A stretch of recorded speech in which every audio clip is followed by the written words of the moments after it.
Teaching aptitude में अगर आपको अच्छा स्कोर करना है तो आपको पीवाईक्यू करना ही पड़ेगा, तभी आप अच्छा स्कोर कर सकते हो। और पीवाईक्यू करने के लिए आपको लेटेस्ट पीवाईक्यू के साथ साथ लास्ट ईयर के जितने भी पीवाईक्यू है वो आपको करने पड़ेंगे। तो एनसीटी जोन में आपका स्वागत है। तो पीवाईक्यू करके चले जाओ तो इतना इनफ नहीं है, मतलब आपके अच्छे खासे स्कोर आ जाएंगे। टीचिंग एप्टीट्यूड की बात करें तो इसमें 23 क्वेश्चन होते हैं, जिसमें से आप लोगों को लगभग 20 क्वेश्चन अटेम्प्ट करने पड़ते हैं, 3 क्वेश्चन आप छोड़ सकते हो। अ, हम आज जो पेपर सॉल्व करने वाले हैं 29 अप्रैल 2025 का पेपर है। और शिफ्ट की बात करें तो सुबह 9 बजे से स्टार्ट हो गया था, ये एमसीक्यू बेस्ड ही आया था। एनसीटी का एग्जाम इंग्लिश मीडियम में ये पेपर था। जो अभी हम सॉल्व करेंगे इंग्लिश मीडियम वाला सॉल्व करेंगे। हिंदी मीडियम में भी आप वहाँ पे स्विच कर सकते थे, वहाँ ऑप्शन होता है। ठीक है, तो देखिए यहाँ पे 4 क्वेश्चन होता है। पहला क्वेश्चन जो होता है वो जो होता है पैसेज बेस होता है। तो पैसेज बेस मतलब आप समझो कि आपको पैसेज दे देंगे, आपको पढ़ना है, देन आंसर करना है उसका, उस पैसेज को। तो आइए पहले पैसेज पढ़ लेते हैं, फिर मतलब 4 क्वेश्चन पैसेज से रिलेटेड ही होगा, पहले के 4। तो आइए पहले पैसेज पढ़ लेते हैं। पैसेज की बात करें तो वो किन के ऊपर है, तो सुधा मूर्ति है, ये एक ऑथर है। इनके ऊपर ये है पूरा पैसेज। तो सुधा मूर्ति जी जो हैं, ये एक इंडियन एडुकेटर हैं। Sudha Murty an Indian educator, author and philanthropist was born। तो पहले मैं इतना मतलब बता देता हूँ कि एक इंडियन एजुकेटर है जो सुधा मूर्ति जी हैं, और एक ऑथर भी हैं, और साथ ही साथ फिलेंथ्रोपिस्ट भी हैं। मतलब फिलेंथ्रोपिस्ट मतलब आप समझ सकते हो कि परोपकारी हैं, उपकार करती हैं, मतलब देखते किसी पे। इनका जन्म जो हुआ था मराठी स्पीकिंग फैमिली में हुआ था। ये पैराग्राफ को डिट्टो आप पढ़ सकते हो। 19 अगस्त 1950 में शिकागो एक जगह है जो कि हवेरी डिस्ट्रिक्ट में पड़ता है, मसूरी स्टेट में। जैसे कि जो अभी प्रेजेंट डेट में बात करें तो कर्नाटका से, इसे प्रेजेंट डेट में कर्नाटका बोला जाता है, इंडिया की बात हो रही है। He was raised bye her parents. Doctor, इनके पेरेंट्स का जो मतलब जो नाम था वो यहाँ दिया है, डॉक्टर RH कुलकर्णी। और जो कि एक सर्जन थे। और मिसेस जो मिसेस है हमारी, इनकी माँ, वो हैं बिमला कुलकर्णी। तो ये किसके साथ रहती थी, along with her grand parents, अपने ग्रैंड पेरेंट्स के साथ में रहती थी। तो इन्होंने एक किताब भी लिखा था जिसमें अपने ग्रैंड मदर जो है, ये एक्स्ट्रा बता रहा हूँ, बट अभी इन बताता हूँ अभी आने वाले। तो पहले पैसेज पढ़ लो। आफ्टर कंप्लीटिंग, जैसे ही कंप्लीट किया एमए, इन्होंने कंप्यूटर साइंस से किया इन्होंने कंप्लीट। तो कहाँ से किया, तो इंडियन इंस्टीट्यूट ऑफ साइंस से, यहाँ से इन्होंने कंप्लीट किया। और she become the first female engineer, ये पहली फीमेल इंजीनियर बन गई। हायर्ड एट टाटा, जो Tata engineering and locomotive company है, जिसे टेल्को आप कहते हो शॉर्ट फॉर्म में, वहां पे ये हायर्ड हो गई, उनको यहाँ मिल गई, हायर हो गई, इनकी नौकरी लग गई, ऐसा आप समझ सकते हो। और ये पहली फीमेल इंजीनियर बन गई। और 1996 की बात है जहां पे इन्होंने फाउंड किया क्या, इन्फोसिस का, इन्फोसिस फाउंडेशन का। एंड उसके बाद ये रिटायर हो गई वहां से 2020 में। 1956 में किया था और 2020 में रिटायर हो गई। तो ये ईयर जो है बिल्कुल ध्यान से इसको नोट डाउन करके रखना, क्योंकि हो सकता है आने वाले जो चार सवाल है वो ईयर बेस्ड हो, अभी हम देखेंगे भी। ये वॉज अवॉर्डेड पद्मश्री। पद्मश्री इनको अवार्ड मिला, कब मिला, 2006 में, सोशल वर्क करने के लिए पद्मश्री। ठीक है, 2006 में पद्मश्री मिला। In same year he received RK Narayan award for literature. उसी ईयर में इन्होंने इनको जो अवार्ड अवार्ड मिला, इनको रिसीव हुआ, वो RK नारायण अवार्ड, जो फॉर लिटरेचर के लिए इनको अवार्ड मिला। सी हैज फाउंडेड सेवरल ऑर्फनेज, जो बहुत सारे अनाथालय हैं उनको इन्होंने खोला था। और participated in rural development initiative and supported computer and library facility in Karnataka government school. ठीक है, वहाँ के गवर्नमेंट स्कूल को कंप्यूटर्स एंड लाइब्रेरीज जो फैसिलिटी हैं वहाँ पे इन्होंने प्रोवाइड करवाया, सपोर्ट किया इन्होंने। आगे देखते हैं आगे पैसेज में क्या लिखा है कि 2023 में इनको अवार्ड मिलता है पद्म भूषण का। एंड 2024 में ये नॉमिनेट हो जाती है as a member of parliament, यानी कि मेंबर ऑफ पार्लियामेंट जो कि राज्यसभा में होता है। ठीक है, 2024 में, for her contribution to social work and education, social work और एजुकेशन के लिए इनको पद्म भूषण मिला था। और साथ ही साथ इनको राज्यसभा में सीट भी मिल गई थी, नॉमिनेट हो गई थी ये, इनको राज्यसभा का मेंबर ऑफ पार्लियामेंट बना दिया गया था। आइए अब क्वेश्चन देख लेते हैं, क्वेश्चन नंबर 1। ठीक है। अगर आपको यहाँ ऑप्शन ना आए समझ तो यहाँ आप यहाँ पे चेक कर सकते हो, हर पीडीएफ में मिल जाएगा जहाँ पे ऑप्शन इस तरीके से दिया है। तो पहला क्वेश्चन पढ़ते हैं। Why was Sudha Murty awarded the Padma Bhushan award? तो पद्म भूषण अवार्ड उनको क्यों मिला था? तो देखिए पद्म भूषण लिखा हुआ है यहाँ पे। तो पद्म भूषण अवार्ड, क्या वो पहली, यहाँ पे पहला ऑप्शन है, she was the first female engineer hired at Telco, इसलिए मिला था। तो हमने पैसेज में पढ़ा कि ऐसा तो नहीं है, तो पहले हम पैसेज में चल जाते हैं, वहां से देख लेते हैं पद्म भूषण उनको क्यों मिला। तो पद्म भूषण की बात करें तो वो है, यहाँ पद्मश्री है, यहाँ है पद्म भूषण। ये है पद्म भूषण, वो वर्क एंड एजुकेशन की फील्ड में कंट्रीब्यूट करने के लिए मिला था। और साथ ही साथ यहाँ पे participating in rural development incentive, इसके बाद मतलब उनको मिला था, ये सब काम किया था उन्होंने इसलिए। तो हम इससे मैच कर लेते हैं, तो टेल्को के लिए तो नहीं था ये। ठीक है, उनके लिए ना she was done extensive social work, हाँ सोशल वर्क के लिए, हाँ, and supported rural development and education. तो ये ऑप्शन हो सकता है हमारा करेक्ट। फिर भी और ऑप्शन पढ़ लेते हैं। तो ये ऑप्शन तो हो गया करेक्ट, चार में से एक ऑप्शन, मतलब ये सेकंड वाला ऑप्शन हो गया हमारा करेक्ट। अभी देख लेते हैं। She is the founder and chairperson of Infosys foundation. तो इसलिए पद्म भूषण मिला था? नहीं, इसलिए तो नहीं मिला था। सी वॉज वेरी गुड ऑथर, और ऑथर बहुत अच्छी थी इसलिए पद्म भूषण मिला था? नहीं, ऐसा कोई रीजन नहीं है। तो ऑप्शन नंबर 2 हो जाएगा हमारा correct, B. Option number B हो गया हमारा करेक्ट। क्वेश्चन नंबर 1 हो गया आई थिंक आप लोगों का करेक्ट। आप चाहो तो इसको पॉज करके पढ़ सकते हो। पर और यहाँ पे ये हमारा जो पैसेज था वो हमारा हमने कंप्लीट कर लिया, और पहला क्वेश्चन भी कंप्लीट कर लिया। अब चलिए चलते हैं सेकंड क्वेश्चन पे। सेकंड क्वेश्चन है, choose the best option to replace the underline word. जो अंडरलाइन वर्ड है उसको बेस्ट ऑप्शन हमें चूज करना है। 5 ऑप्शन है। Sudha Murty was an author and philanthropist. तो फिलेंथ्रोपिस्ट जो अंडरलाइन वर्ड है फिलेंथ्रोपिस्ट, इसका आप क्या मतलब समझते हो? यही कि वो उपकारी थी, यानी कि जो हेल्प करती थी, ऐसा कुछ आप समझ सकते हो। तो one who support under privileged people, हाँ तो ये ऑप्शन हो सकता है हमारा करेक्ट। यानी कि ए ऑप्शन हो सकता है। ऑप्शन में अगर हम देखें ए, तो ऑप्शन 1 और 2 हमारा करेक्ट है। बाकी अभी चेक करते हैं ए, क्योंकि दोनों में आ रहा है। One who support sick people, क्या सिक पीपल की बात हुई है पूरे पैसेज में? कहीं पे भी बात नहीं हुई, तो ये ऑप्शन तो करेक्ट नहीं होने वाला।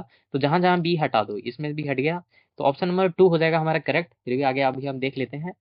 तो एलिमिनेट करके हमने तुरंत इसका आंसर निकाल दिया है। अब हमारा टाइम बच जाएगा। तो हमें टाइम बचाना होता है, ठीक है, पेपर में, इस बात को ध्यान रखना। तो आगे अब और देख लेते हैं। One who support children, children की भी बात नहीं की गई है, सपोर्ट करती है चिल्ड्रन को। तो सपोर्ट कैसे करती है? वो लाइब्रेरी में बुक्स वगैरह या फिर कंप्यूटर्स वगैरह प्रोवाइड करके, फैसिलिटी दे के वो हेल्प सपोर्ट करती थी। सपोर्ट चिल्ड्रन, ठीक है, ऐसा कुछ इस वर्ड से मैच नहीं हो रहा। One who help support supported needy and less well of people, हाँ तो ये ऑप्शन भी हो सकता है। तो डी, तो option number A and D only हो जाएगा हमारा answer. One who support the government, ऐसा कुछ पैसेज में नहीं लिखा गया कि गवर्नमेंट को हेल्प करती थी, सपोर्ट करती थी, इसका मतलब ये नहीं हो सकता। फिलंथ्रोपिस्ट का मतलब नहीं हो सकता। पैसेज को पढ़ के हमने डिटेल में हमें ये पता चल गया, ऑप्शन नंबर 2 हो जाएगा इसका करेक्ट आंसर। आई थिंक आप लोगों को यहाँ तक आ गया होगा समझ, 2 क्वेश्चन हो गए हैं। और आई थिंक ज्यादा फास्ट ना हो ये, ठीक है। Give given below are some statement, कुछ स्टेटमेंट दी गई है, चूज द करेक्ट वंस। आपको, आपने पैसेज पढ़ा, उसके बेसिस पे आपको बताना है कि आपने जो पढ़ा वो इनमें से कौन कौन सा ऑप्शन सही है। Sudha Murty is an author and philanthropist, हाँ तो इसका ऑप्शन 1 जो है सही है। तो ए ऑप्शन किस किस में है? तो नीचे के 2 तो एलिमिनेट हो गए, उसमें ए है ही नहीं। तो पहला और दूसरा तो हो जाएगा, क्योंकि वो ऑथर भी थी और फिलेंथ्रोपिस्ट भी थी। हमने पैसेज में देखा था, आपको मैं फिर से दिखा देता हूँ। तो देखो यहाँ पे लिखा गया है कि एक ऑथर थी और साथ ही साथ फिलेंथ्रोपिस्ट भी थी। यहाँ साफ साफ लिखा गया है इसका। तो ऑप्शन नंबर ए हो जाएगा। तो यहाँ से 2 ऑप्शन तो ऐसे एलिमिनेट हो गए, 2 बचे।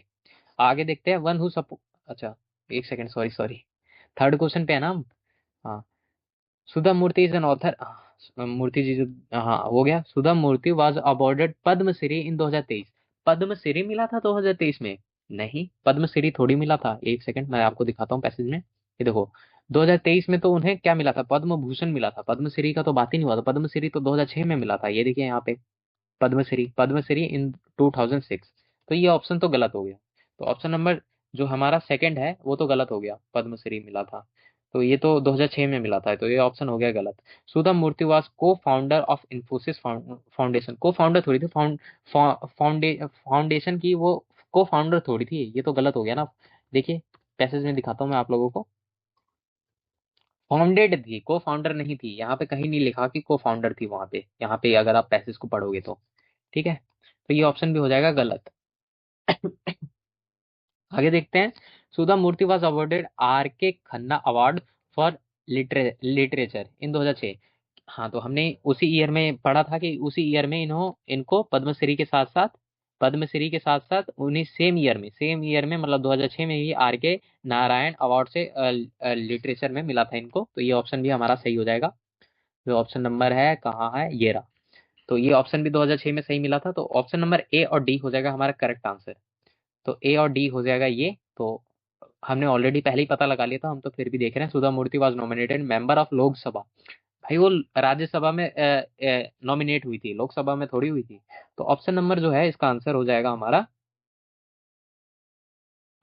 थर्ड क्वेश्चन का हमने अभी इतना डिस्कस करके हमें पता लग गया कि ऑप्शन नंबर 1 जो है आंसर हो जाएगा। क्यों? क्योंकि वो 2023 में नहीं हुई थी, इसका 2023 गलत है, 2006 होगा। और 2023 में तो पद्म भूषण मिला था उन्हें। और ये को फाउंडर नहीं थी वो, ऐसा कहीं नहीं लिखा हुआ। फाउंडेशन और वाज स्टार्ट हुआ था उस ईयर में, उनके द्वारा स्टार्ट किया गया था। ठीक है, को फाउंडर नहीं थी, स्टार्ट किया गया था ऐसा लिखा गया है। और 2006 में, ये तो सही है। और लोकसभा की जगह राज्यसभा होना चाहिए था इस लाइन में, तो ये भी गलत हो जाएगा। तो ऑप्शन नंबर ए हो जाएगा हमारा करेक्ट आंसर। ठीक है, तो आई थिंक आप लोगों को ये क्वेश्चन भी हो गया होगा, समझ आ गया होगा। यहाँ तक तो कोई प्रॉब्लम नहीं आना चाहिए आई थिंक। आगे देखते हैं, अगला क्वेश्चन है, मैच करना है हमें। Match 1 year with event. तो ईयर, जो जितने भी ईयर हमने देखे उसको मैच करना है हमें इससे।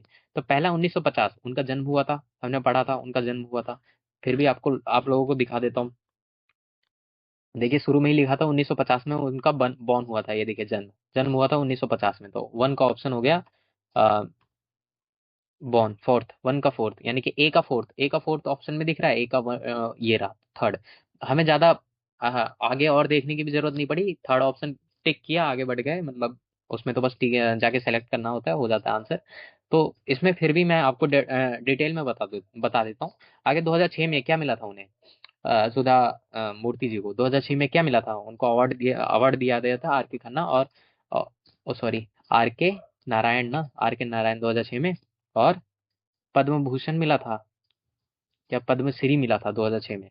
देखिए 2006 में उनको मिला था अ, पद्मश्री मिला था, पद्मश्री मिला था। ठीक है, पद्मश्री मिला था, मतलब बी का हो जाएगा 1, बी का 1। तो मतलब थर्ड ऑप्शन हमारा करेक्ट हो जाएगा क्योंकि हमने डायरेक्ट देख लिया है। अब सी सी का बात करें, 2023 में उनको क्या 2023 में उनको पद्म भूषण मिल गया था। और 2024 में मेंबर ऑफ पार्लियामेंट बन गई थी और राज्यसभा में उनको नॉमिनेट कर दिया गया था। तो ऑप्शन नंबर हो जाएगा 3। ठीक है, आई थिंक आप लोगों ने पीडीएफ सॉरी पैसेज अगर आपने ध्यान से पढ़ लिया तो आपको 4 क्वेश्चन बनाने से कोई नहीं रोक सकता, अगर आपने ध्यान से पढ़ लिया तो। अब देखिए, जो पेपर में बच्चे क्यों नहीं पढ़ पाते ध्यान से, क्योंकि वहां पे ये इमेज नहीं होगा। मतलब यहाँ समझाने के लिए तो इमेज साफ साफ दिख रहा है, तो इमेज नहीं होगा। और वहाँ इतना मतलब इतना फैल फैल के नहीं लिखा होगा, फैला हुआ नहीं लिखा होगा। एक ही लाइन में यहाँ, मतलब यहाँ से स्टार्ट हो गया, ऐसे ऐसे जाता जाएगा, बहुत लंबा सा। ठीक है, तो आपको बिल्कुल ध्यान से पैराग्राफ वाइज पढ़ना है। पहले पैरा में इतना मैंने पढ़ा, सेकंड पैराग्राफ में इतना मैंने पढ़ा, थर्ड में इतना, फोर्थ में इतना, एंड लास्ट में फिफ्थ में 2 लाइन और रख दी, ताकि मेरे दिमाग में बन जाए कि ये इससे लेकर इस पर्टिकुलर पीरियड में क्या हुआ है। तो 4 सवाल बन जाएगा हमारा। ठीक है, तो पैरा आपको पढ़ना है ध्यान से, पैराग्राफ जो होगा वो आपको ध्यान से पढ़ना है। और 4 सवाल बन जाएंगे आपके। पैराग्राफ जरूर आएगा, इस बात को ध्यान में रखना। तो 4 सवाल बन जाएंगे आपके, यानी कि 4 सवाल यानी 16 नंबर आपके कंफर्म है। पैराग्राफ से ही आपको आंसर बस लिखना है, पैराग्राफ से ही देख के। आगे बढ़ते हैं। While writing an informal letter to parents, the letter may end with। देखिए हम इनफॉर्मल लेटर लिख रहे हैं, फॉर्मल नहीं लिख रहे हैं, इस बात को ध्यान में रखना। इनफॉर्मल लेटर लिख रहे हैं और पेरेंट्स को लिख रहे हैं, और तो एंड किससे होता है, ये क्वेश्चन है हमारा 5वां क्वेश्चन। तो इसमें देखिए, जो इसमें क्वेश्चन जो पूछे जाते हैं ग्रामर से रिलेटेड हो सकते हैं, यानी टीचिंग से रिलेटेड ही क्वेश्चन पूछे जाते हैं। ग्रामर हो गया आपका, जनरल नॉलेज हो गया, ये सारी चीजें, मतलब टीचर को जो चीज पता होना चाहिए वही चीज पूछा जाएगा इसमें। तो देखते हैं, इनफॉर्मल की बात हो रही है तो योर ओबिडेंटली, तो इनफॉर्मल में योर ओबिडेंटली, ये तो फॉर्मल का हो गया, तो ये ऑप्शन तो हट जाएगा। योर सिंसियरली, ये भी फॉर्मल में इस्तेमाल करते हैं। योर एफेक्शनेटली, ये भी, ये हम इनफॉर्मल में इस्तेमाल करते हैं जब या फिर योर लविंगली करके बोलते हैं ना, तो यही उसका मतलब होता है। ठीक है, योर फेथफुली, ये भी फॉर्मल का है। तो ऑप्शन नंबर हमारा 3 हो जाएगा इसका करेक्ट आंसर। ठीक है, आप लोगों को आई थिंक समझ में आ गया होगा कि फॉर्मल इनफॉर्मल क्या होता है। इनफॉर्मल लेटर में हम जो है इस्तेमाल करते हैं अफेक्शनेट यूजिंग, इस्तेमाल करते हैं। तो ऑप्शन नंबर 3 हो जाएगा, क्योंकि बाकी सारे तो फॉर्मल के हैं। ऑप्शन नंबर 3 जो है यही इनफॉर्मल लेटर का एंड करते समय हम इसका इस्तेमाल करते हैं। इनफॉर्मल लेटर में हम ये भी करते हैं योर लविंगली, ऐसे करके भी इस्तेमाल करते हैं। अगला क्वेश्चन देखते हैं, match the books with their author. तो ऑथर के नेम से मैच करना है हमें बुक को। तो देखिए ये सवाल 100% आने वाले हैं, ऐसे इस तरीके के सवाल जिसमें आप लोगों को बुक का नाम पता होना चाहिए और उस बुक को लिखने वाले ऑथर का नाम पता होना चाहिए। ठीक है, तो ये जो सवाल है ये 100% आता ही आता है। बट नाम वाम चेंज हो जाए, किसी और का नाम आ जाए, किसी और ऑथर का नाम आ जाए या बुक का नाम आ जाए तो, बट आप लोग पीवाईक्यू करके जाना, पीवाईक्यू में जितने हैं एटलीस्ट उतना तो पता हो आप लोगों को, ताकि आप सवाल बना लो। अब कैसे, मैं बताता हूँ। जैसे देखो, अगर मैं बात करूं गीतांजलि, जो गीतांजलि बुक है वो किसके द्वारा लिखा गया है? तो आई थिंक आप में से ज्यादातर लोगों को पता होगा कि रविन्द्रनाथ टैगोर द्वारा। अगर ये भी नहीं पता तो महात्मा गांधी का जो ये लिखा गया है माई एक्सपेरिमेंट विथ ट्रुथ, ये चीज तो पता होगा महात्मा गांधी का। इनमें से कोई भी एक चीज तो पता होगा, जैसे रविन्द्रनाथ टैगोर का तो पता होना चाहिए या फिर महात्मा गांधी का पता होना चाहिए। तो सवाल कैसे बनाना है इस तरीके से, अगर आप लोगों ने पढ़ा होगा पीवाईक्यू में तो जरूर इनमें से कोई ना कोई मैच हो जाएगा आपका। एक भी मैच हो जाएगा तो तुरंत ऑप्शन में जाना है आप लोगों को और मैच करके देखना है। जैसे माई एक्सपेरिमेंट विथ ट्रूथ की बात करें तो ये किसके द्वारा लिखा गया है? ये मुझे पता है महात्मा गांधी द्वारा लिखा गया है। तो डी का टू ऑप्शन में देखिए, ऑप्शन में डी का 2 दिख रहा है, बस एक में ही दिख रहा है, पहला में। तो पहला आंसर हमारा हो जाएगा करेक्ट। खत्म कर देंगे यहीं पे। बाकी अगर आपको याद ना हो तो ऐसे करना है, कम से कम एक भी याद हो हो जाएगा। मोस्ट प्रोबेबली, मोस्ट प्रोबेबली ऐसा ही होता है, ज्यादा इजी होता है, ज्यादा हार्ड नहीं होता।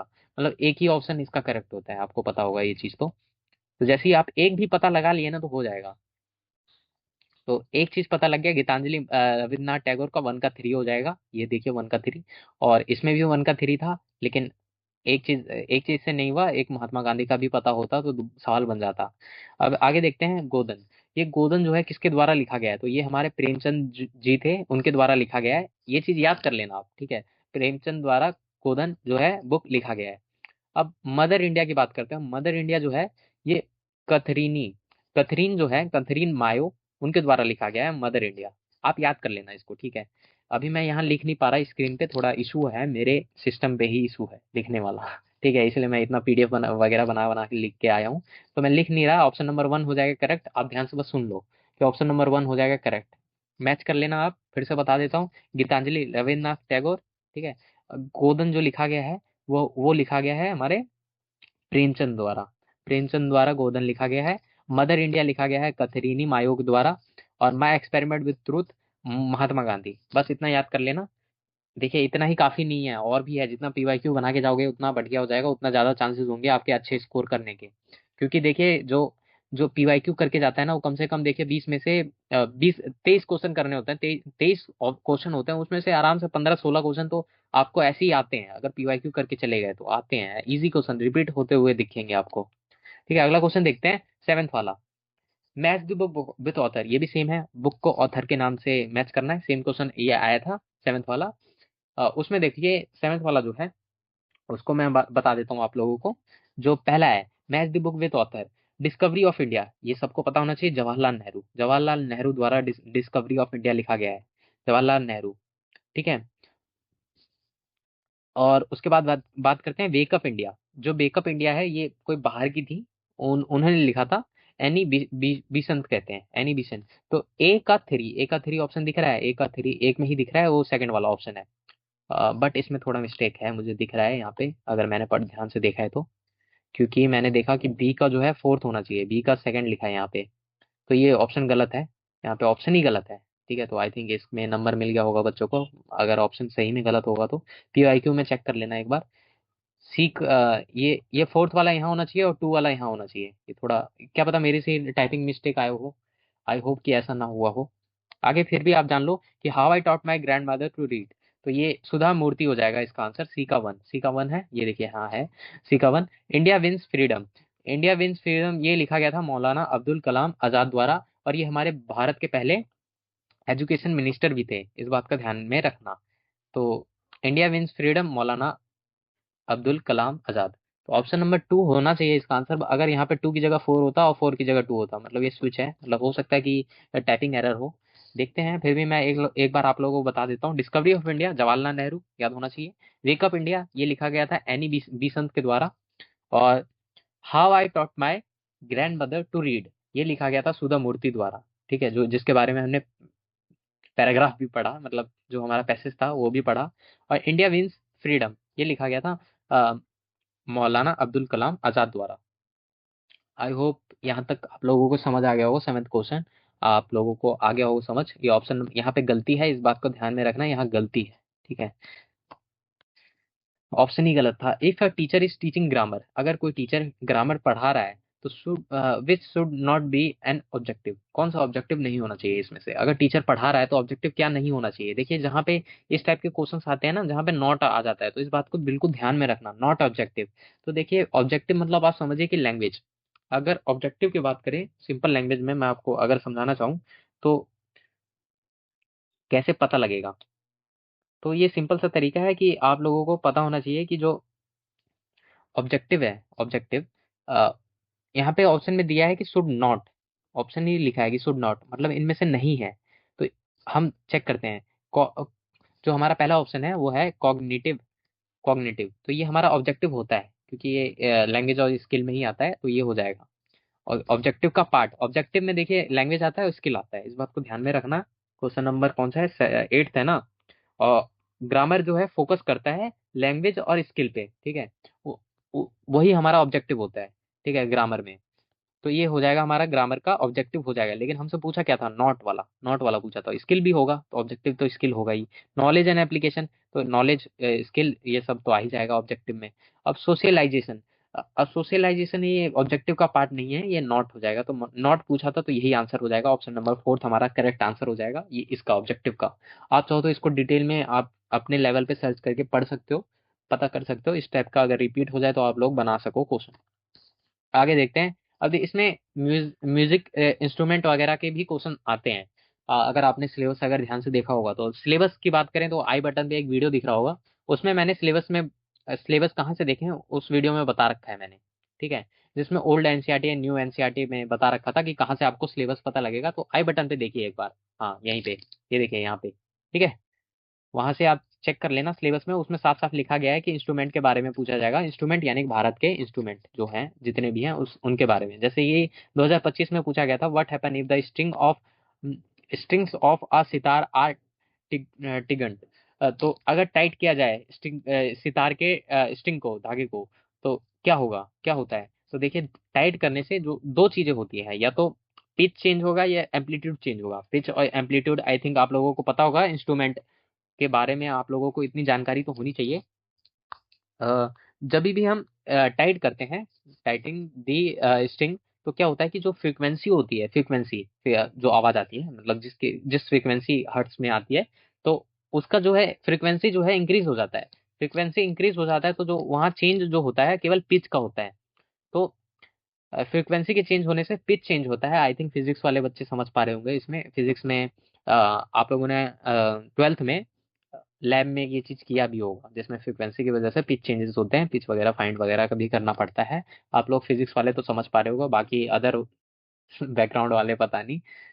बट आपको नहीं पता तो इतना सिंपल समझ लो कि अगर टाइट करेंगे हम स्ट्रिंग को सितार के, तो इस फ्रीक्वेंसी बढ़ जाती है, फ्रीक्वेंसी बढ़ने के कारण पिच जो है वो चेंज हो जाता है। तो ऑप्शन नंबर 1 हो इसका करेक्ट हो जाएगा। एम्पलीट्यूड कोई चेंज नहीं होता, और दोनों चेंज होगा तो ऐसा नहीं है, एम्पलीट्यूड तो चेंज नहीं होता, नीदर चेंज, कुछ चेंज नहीं होगा। तो देखिए पिच चेंज हो रहा है, तो ऑप्शन नंबर 1 हो जाएगा इसका करेक्ट आंसर। तो हमने 9 क्वेश्चन कर लिया। अब 10वें क्वेश्चन पे चलते हैं। क्वेश्चन है, which of the following do not featured in SDG 2030। तो अब बहुत सारे बच्चे पूछेंगे SDG का मतलब बताओ। तो SDG का मतलब है सस्टेनेबल डेवलपमेंट गोल्स। जो सस्टेनेबल डेवलपमेंट गोल्स हैं, देखिए सस्टेनेबल चीजें से आप क्या समझते हो। सस्टेनेबल से आप समझते हो कि मतलब सस्टेनेबल रिसोर्सेज वगैरह आप लोगों ने पढ़ा होगा। आई थिंक ये आर्ट्स वाले तो उनको तो पता ही होगा सस्टेनेबल का मतलब। तो अच्छी तरह से इस्तेमाल करना कोई भी अपने रिसोर्सेज के, और डेवलपमेंट में गोल्स क्या क्या हैं 2030 तक फीचर किए गए हैं, ऐसा मतलब ये करंट अफेयर का चीज हो गया, जो इसमें करंट अफेयर का चीज पूछा गया जा रहा है। बट यहाँ पे क्वेश्चन है do not feature, do not feature की बात हो रही है, यानी कि इनमें से फीचर नहीं करने वाले। तो यहाँ ऑप्शन हमें दिखते हैं, एक से ज्यादा हो सकते हैं आंसर, चारों में हमें दिख रहा है। तो हम एक एक करके पढ़ते हैं। रेस्पॉन्सिबल, क्या हम रेस्पॉन्सिबल रहे। कंजप्शन, जो हम कंज्यूम कर रहे हैं। एंड प्रोडक्शन, जो हम प्रोड्यूस कर रहे हैं और कंजर्व कर रहे हैं, कंजर्व कर रहे हैं मतलब कोई चीज हम प्रोड्यूस कर रहे हैं, उसे कंज्यूम भी कर रहे हैं, रेस्पॉन्सिबली कर रहे हैं, ज्यादा प्रोड्यूस नहीं कर दे रहे, मतलब रिसोर्सेज का ज्यादा इस्तेमाल नहीं कर दे रहे, ताकि आने वाले जनरेशन को मिले ही ना, खत्म हो जाए। जैसे पानी है, पानी का अभी अगर नहीं बचाओगे तो आने वाले जनरेशन को मिलेगा ही नहीं, ग्राउंड लेवल वैसे ही कम हो रहा है वाटर का।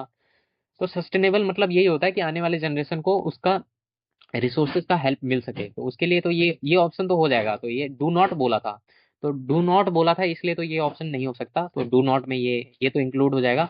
क्लीन वाटर एंड सैनिटेशन, तो ये भी ऑप्शन हो जाएगा, क्लीन वाटर एंड सैनिटेशन। तो ये भी है, एस जी में लिखा गया है, सस्टेनेबल डेवलपमेंट गोल्स में ये चीज लिखी गई है।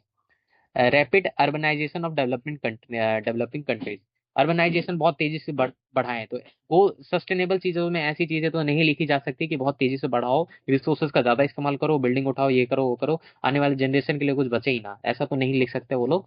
तो ये सी हो जाएगा ऑप्शन। तो सी देखते हैं हम किस किस में है। तो ऑप्शन नंबर 1 ही करेक्ट हमें दिख रहा है। आगे फिर भी देख लेते हैं, peace, justice and strong institution. तो ये चीज भी लिखा गया है उसमें, एस डी जी में लिखा गया है। तो ये भी हो जाएगा हमारा, लेकिन हमें नॉट पूछा था। आगे देखते हैं, development of regulation of artificial intelligence. अब इसमें आर्टिफिशियल इंटेलिजेंस कैसे आ जाएगा भाई? आर्टिफिशियल इंटेलिजेंस से क्या ही फर्क पड़ रहा है सस्टेनेबल डेवलपमेंट को? आर्टिफिशियल इंटेलिजेंस इसका तो कोई लिंक ही नहीं है, तो ये चीज क्यों ही लिखा गया होगा इसमें? तो ऑप्शन नंबर डू नॉट है, तो ए, सी और ई हो जाएगा हमारा करेक्ट आंसर। आई थिंक आप लोगों को ये सवाल हो गया होगा, समझ आ गया होगा। काफी अच्छे तरीके से कोशिश की कि आप लोगों को समझ आ जाए। अ, फिर भी इसके बारे में आप चाहो तो और अपने लेवल पे सर्च करके पढ़ सकते हो।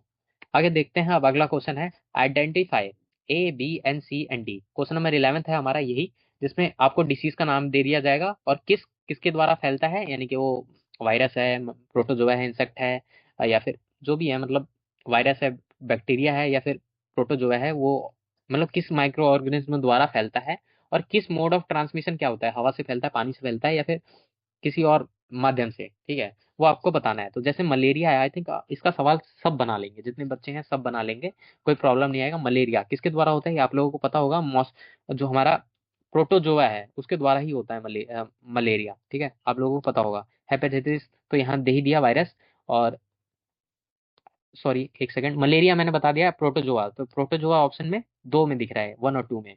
तो आगे हम देखें, मॉस्किटो, मॉस्किटो भी, तो बी का मॉस्किटो ही होगा। मॉस्किटो से मतलब मच्छर से ही तो होता है मलेरिया, तो बी का मॉस्किटो तो होगा ही। तो ये भी अभी भी हमें नहीं पता। सी, सी का बात करते हैं, तो वायरस, वायरस कैसे फैलता है? तो वाटर वाटर, अच्छा दोनों में वाटर है, चलो इससे भी नहीं पता लग रहा। डी वाला देखते हैं, और डी वाला है हमारा जो सिट्रस कैंकर है, जो ये किसके द्वारा फैलता है? तो देखिए, सिट्रस कैंकर की बात करें तो वो फैलता है हमारा बैक्टीरिया द्वारा, बैक्टीरिया द्वारा। आप लोगों को ये चीज पता होना चाहिए कि बैक्टीरिया द्वारा फैलता है हमारा, बैक्टीरिया द्वारा। जो डी है हमारा बैक्टीरिया हो जाएगा। और ये बैक्टीरिया एयर द्वारा फैल जाते हैं। मोड ऑफ ट्रांसमिशन की बात करें तो एयर द्वारा फैल जाते हैं बैक्टीरिया। तो ऑप्शन नंबर बैक्टीरिया किसमें था? ये थर्ड। तो ऑप्शन नंबर थर्ड हो जाएगा हमारा करेक्ट आंसर। ठीक है, तो इसमें हम टाइम बचाने के लिए देख रहे थे कि इन दोनों में प्रोटोजोआ है, ऑप्शन ए, तो इन दोनों में फंस गए थे हम। तो ऐसे ही हमने अगला देखा तो वो दोनों भी सेम, अगला देखा तो सी भी सेम। तो डी, हम डायरेक्ट डी चेक कर सकते थे, बी और सी चेक करने की जरूरत भी नहीं थी। डी डायरेक्ट चेक करते कि ये जो सिट्रस कैंकर जो है किस द्वारा होता है, किस माइक्रो ऑर्गेनिज्म द्वारा होता है। तो हमने डायरेक्ट देख लिया कि बैक्टीरिया द्वारा होता है, वायरस से नहीं फैलता ये चीज। आप लोगों को आई थिंक डिसीज का नाम पता हो, बायो वाले तो इस क्वेश्चन को बना लेते हैं आराम से, उनको तो पता होगा ये चीज। आगे देखते हैं अब, why does which sorry which does not represent Tagore's vision of education. इसमें से जो टैगोर का विजन नहीं बताता इनमें से। तो यहाँ पे फिर से ध्यान देने वाली बात है, नॉट लिखा गया है, तो इस बात को ध्यान में रखना। जहां नॉट आ जाए वहां आपको ध्यान में रखना है। देखिए आप, मैं यहाँ पे अंडरलाइन करने को भी नहीं बोल सकता। आप सीबीएसई का एग्जाम थोड़ी दे रहे हो कि वहां अंडरलाइन कर लोगे ताकि याद रहे, क्योंकि वहां सिस्टम पे बैठोगे, सिस्टम में सामने थोड़ी अंडरलाइन करके देख पाओगे। तो कहीं जब आप क्वेश्चन बना रहे होगे ना, वहीं पे पेपर जो मिलेगा वहां पे कहीं अंडरलाइन कर देना या नोट लिख देना, ताकि आपको पता रहे कि क्वेश्चन नंबर 12वां में मैंने नोट लिखा है, तो ध्यान से मुझे क्वेश्चन सॉल्व करना है। ठीक है, ये मैं ट्रिक बता रहा हूँ आप लोगों को ताकि ध्यान में रहे, कुछ गलत ना कर दो। क्योंकि मोस्ट मोस्ट ऑफ द बच्चे देखते हैं नोट पे फोकस नहीं करते, पहला आंसर ही सेलेक्ट सही दिखता है तो टिक करके आगे बढ़ जाते हैं, दिक्कत हो जाता है। टाइम बचाने के लिए टाइम बचाना होता है ना, तो टिक करते ही आगे बढ़ जाते हैं। ठीक है, तो ऐसा नहीं करना, प्रॉब्लम आ जाएगा वरना। आगे देखते हैं, हेल्पिंग इंडिविजुअल ऑप्शन हम देख लेते हैं टैगोर के विजन के बारे में। तो पहला है helping individual realising their potential. तो टैगोर का विजन यही था कि इंडिविजुअल को हेल्प करें और उसके रियलाइज करें कि पोटेंशियल क्या है आपकी, उसमें हेल्प करते थे। तो हाँ, विजन तो था, एजुकेशन के फील्ड में ये था। और होलिस्टिक डेवलपमेंट, होलिस्टिक मतलब आपका ब्रेन हो गया, इमोशनल हो गया, आपका सोल हो गया, जो आपकी स्पिरिट है बेसिकली उसका डेवलपमेंट, हाँ ये भी था, इस पे भी फोकस कर रहे थे ये टैगोर जी। ठीक है। Experimental learning rooted in nature. तो एक्सपेरिमेंटल लर्निंग मतलब आप नेचर में जाओ, मतलब फिजिकली जाके सीखो, एक्सपीरियंस करो, ये चीज भी था, इनका विजन था। लेकिन आगे बात करें बेसिक एजुकेशन, ये बेसिक एजुकेशन इनका नहीं था। बेसिक एजुकेशन जो है महात्मा गांधी ने बोला था कि ये बेसिक एजुकेशन जो है विजन, ये जो महात्मा गांधी का था, ना कि टैगोर का। तो ऑप्शन नंबर फोर्थ हो जाएगा इसका, क्योंकि नॉट बोला था, तो ऑप्शन नंबर फोर्थ हो जाएगा इसका आंसर। ठीक है। और 12वां क्वेश्चन हो गया। अब 13वां क्वेश्चन देखते हैं कि the issue of academic burden on student was examined bye, किसके द्वारा एग्जामिन किया गया था the issue of academic burden. जो, अगर आप लोगों को ने थोड़ा भी मतलब पता होगा, तो अगर नहीं पता तो ध्यान से समझ लो कि इसका आंसर यशपाल कम्युनिटी कमिटी हो जाएगा, जो कि 1992 में आई थिंक बना था और 93 में इम्प्लीमेंट हो गया था। तो इनके द्वारा जो स्टूडेंट पे बर्डन आ रहा था, जो बहुत ज्यादा होमवर्क मिल रहा था, स्ट्रेस था, एग्जाम का स्ट्रेस था वगैरह वगैरह, जो भी बच्चे पे बर्डन जो था स्टूडेंट के ऊपर एकेडमिक फील्ड में, उसके लिए एक कमेटी बनाई गई थी, जिनके जो हेड थे, चेयरपर्सन जो थे यशपाल जी थे, जो हेड जो थे, यही इसलिए इसका नाम यशपाल कमेटी बना था। ठीक है। अब देखिए, हमने 13 क्वेश्चन कर लिए हैं, बहुत तेजी से किया है, आधे घंटे प्लस में ही चला गया है, कोई बात नहीं। तो हमने 13 क्वेश्चन कर लिए हैं। आने वाले जो आपको यहाँ पे एक वीडियो दिख रहा होगा, इस वीडियो के द्वारा इसका नेक्स्ट पार्ट होगा, जिसमें हम 14th क्वेश्चन को कंटिन्यू करेंगे, 14 से लेकर 23 नंबर तक। ठीक है। तो ये वीडियो आप देख सकते हो डायरेक्ट, आप वहां जाके देख सकते हो आगे।